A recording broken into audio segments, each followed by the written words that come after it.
to cut the trees that were next to the road because to pave way for the making of a bituminous road. We've been having a Murram road, and since development is continuous, we reached a stage of being considered for an upgrading from the Murram road to the tarmac road.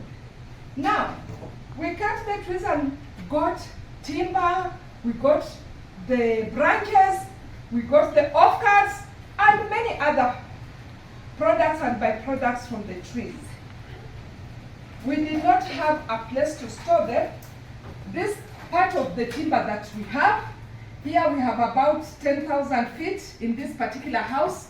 We have the building poles, we have the fencing poles, we have different sizes of timber, some for making dining tables, some for roofing, some for making different types of furniture. For example, we have 10 by 1, 12 by 1, 15 by 2, different types of timber.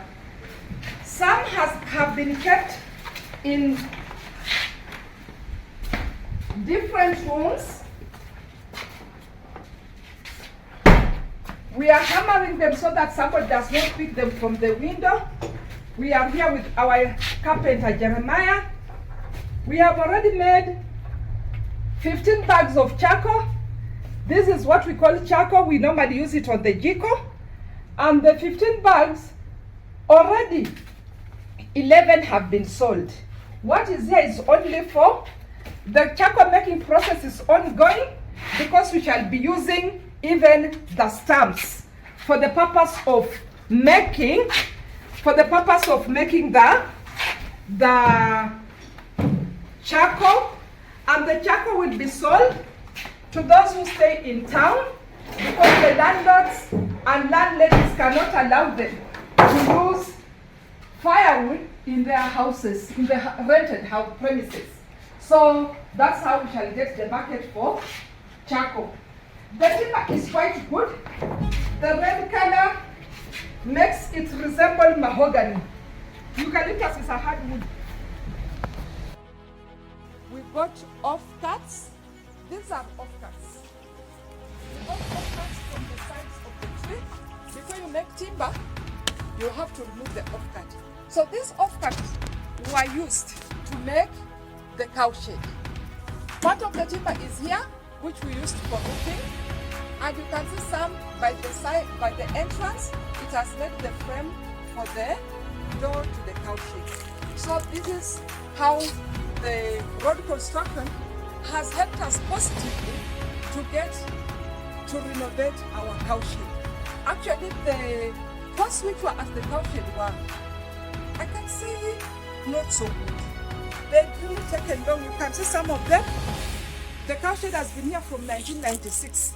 It would have fallen even on the dairy cattle. So the road construction just came in time and helped us to get to see that we need to renovate our cowshed. Some of the iron sheets are the old ones, and some were too worn out that we replaced them with the new ones. I think I replaced about 6 of them. So the old ones have these ones you can see here. They look like they'll soon be attacked by termites, but we are going to use them for cooking. So that is our firewood for the camp. To improve on the surrounding trees, it is the most surrounding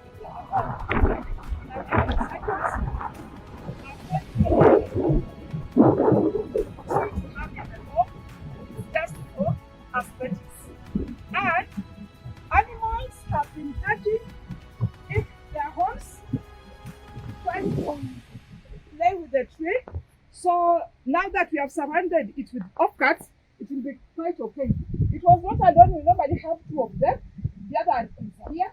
It has also equally been surrounded. Nothing was removed by the bulldozer.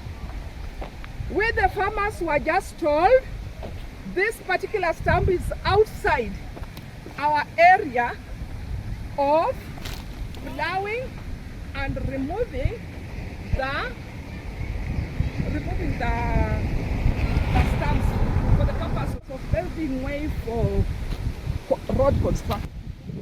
Now, my viewers, this particular road, right from here to this end, we shall be having it upgraded to bituminous status.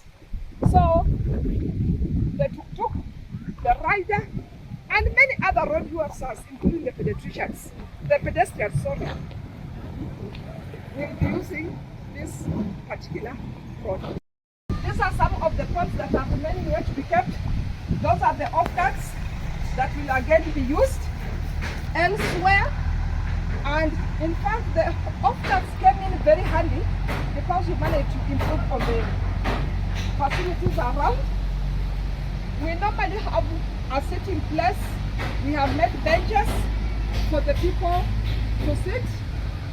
I think I can go to the bench and enjoy the breeze from the bougainvillea tree, which is just around. So when one is doing laundry, you can have your soap here, you fetch water and bathe. Then also, if you want to relax, you just sit on the offcut that came from the trees that we fell, and you feel you are enjoying the heavenly breeze. You relax and you don't feel like putting on an air fan. The nature itself fans you, and it is so relaxing, so good. The winds just sway the leaves, and it's another melody you'll be enjoying when you sit under this bougainvillea tree. So that is how we got the trees. Earlier, I think you have already seen the zero grazing unit that came from the offcuts. The unit was totally dilapidated, and the cutting of the trees was just a blessing in disguise. So we have the trees that we are going to use. This particular timber has already been packed, is in transit. It's being carried by the carpenter who has been around making the zero grazing unit to go and try it professionally in the college where he works, and it will be used for making a coffee table. It will be in memory of my parents, that particular. And guess what that will do? As I mentioned earlier, the making of charcoal in the home is going to be a continuous process of time, because we don't have any other way of making it in a industrialized manner. This is not a cottage industry. Now these are the trees that did not burn to become charcoal. That is what you can see, like this black one. This particular one never gave charcoal. It will be returned into the firing. Same to this and all those. But this particular part, which you see, has some pieces of charcoal. This is the area where we have harvested charcoal. Now to put off charcoal, you cover it with soil. It is hot. You cover it with soil. When the wind blows and you have not covered well, it will start burning. So you lose. Now, the gentlemen here are collecting the charcoal on firewood. Kevin, habari zenu? Samson, habari? Can you tell us what you are doing? Samson, what are you doing? Hapa tunaokota makaa ambayo tulisoma kwa imekaa kwa muda wa siku 3. Ndio jana tulianza kuokota jana usiku, katupata tukaamua tuamkie leo asubuhi ndio tunafika tamati. So he says they are reaching the end of collection of firewood. It was interfered with of charcoal, and it was interfered with by the rains. The rains found when they were collecting them, they normally put them on a basin, then they put them in the bags. This is all charcoal that we are going to use for cooking, because of the road construction. So that's why I said it's a blessing in disguise. Big charcoal.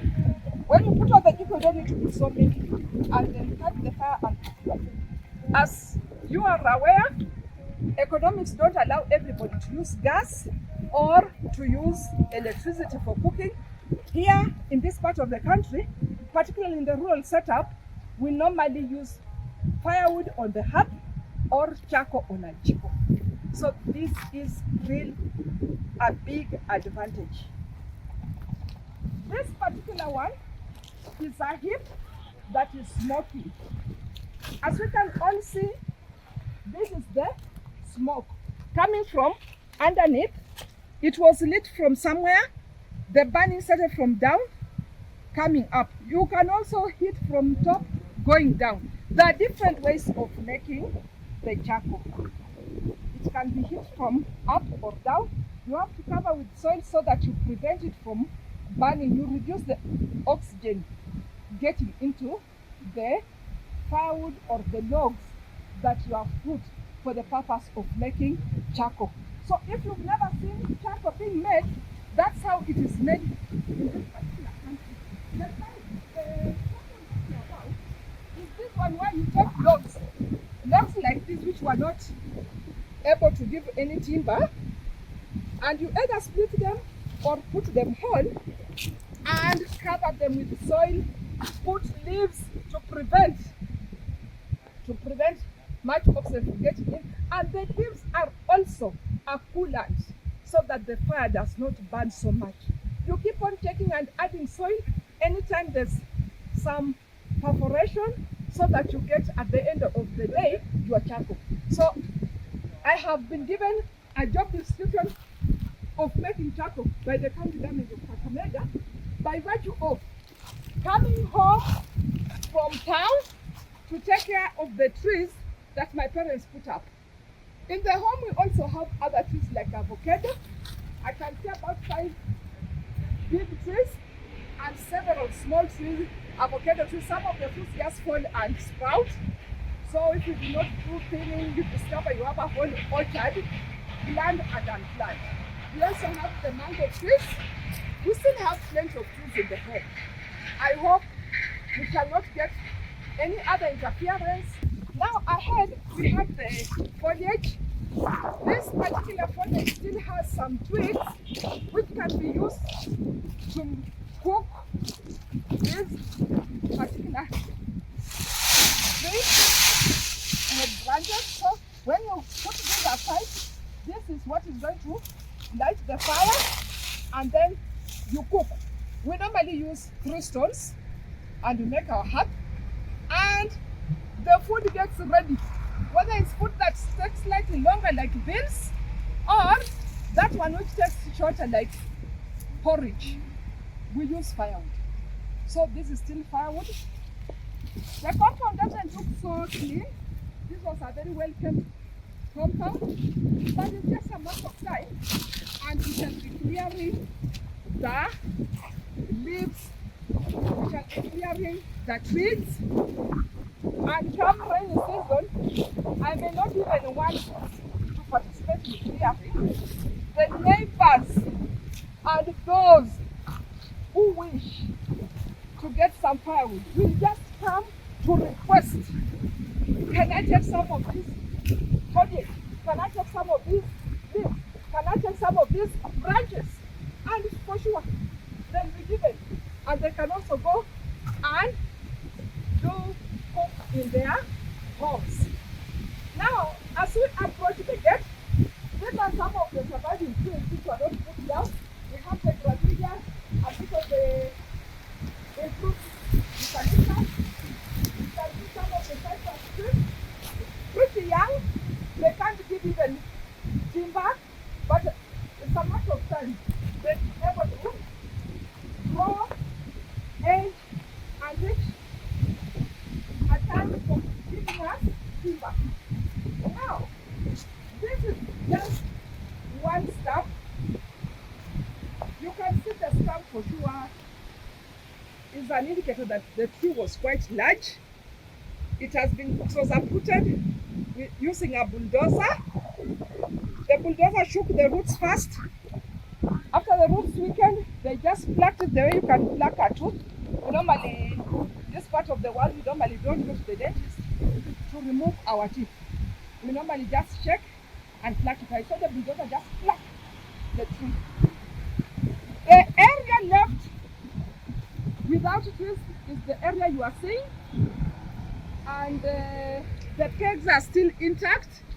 These are the pegs that were put to show which trees should be removed and which trees should not be removed. My dears, we also got to benefit some soil from this road construction project. This soil was removed when they were removing the stumps and keeping the way for the pavement for road construction. They remove the stumps, then we requested them to assist us with some soil. So they gave us about 5 tippers of this particular soil. Some is rubber, part of the roadside, and we want to use it for the purpose of landscaping.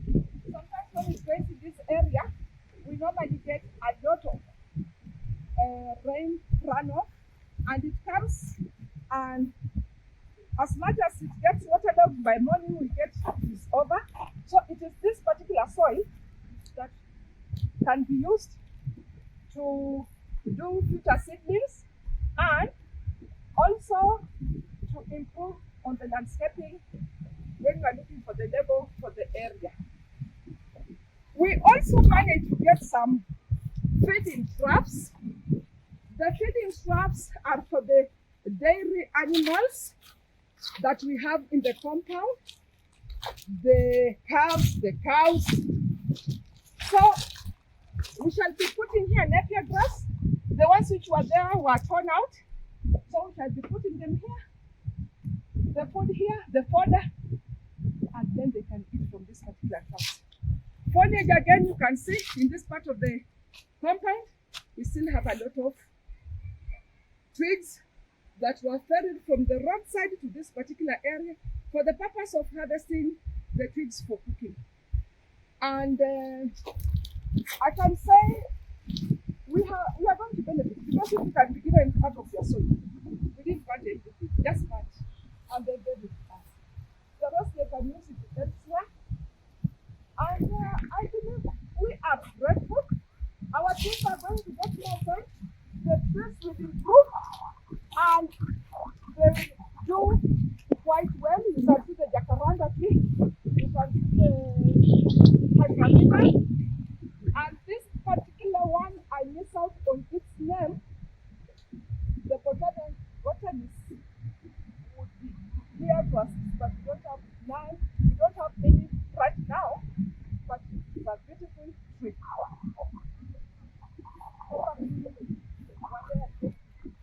No, that name of that particular tree. So that is what I can tell my viewers about road construction. You get benefits.